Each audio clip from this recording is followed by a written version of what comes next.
24वां संशोधन 1971 ईस्वी। इस संशोधन के अंतर्गत संसद की इस शक्ति को स्पष्ट किया गया है कि वह संविधान के किसी भी भाग को, जिसमें भाग 3 के अंतर्गत आने वाले मूल अधिकार भी हैं, संशोधित कर सकती है। साथ ही यह भी निर्धारित किया गया है कि संशोधन संबंधी विधेयक जब दोनों सदनों से पारित होकर राष्ट्रपति के समक्ष जाएगा तो इस पर राष्ट्रपति द्वारा सम्मति दिया जाना बाध्यकारी होगा। 25वां संशोधन 1971 ईस्वी। संपत्ति के मूल अधिकार में कटौती।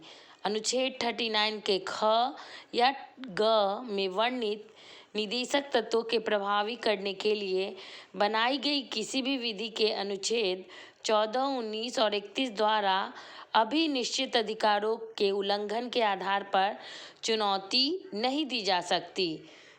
26वां संशोधन 1971 ईस्वी।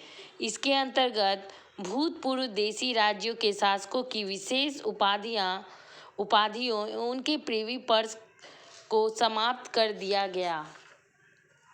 29वां संशोधन 1972 ईस्वी में।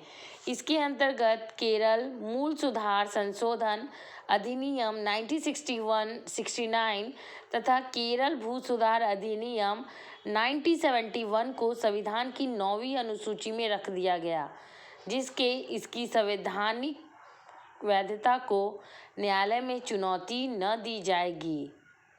29वां संशोधन जो कि 1972 ईस्वी में हुआ था, इसके अंतर्गत केरल भू सुधार संशोधन अधिनियम 1969 तथा केरल भू सुधार संशोधन अधिनियम 1971 को संविधान की 9वीं अनुसूची में रख दिया गया, जिससे इसकी संवैधानिक वैधता को न्यायालयों में चुनौती नहीं दी जा सके।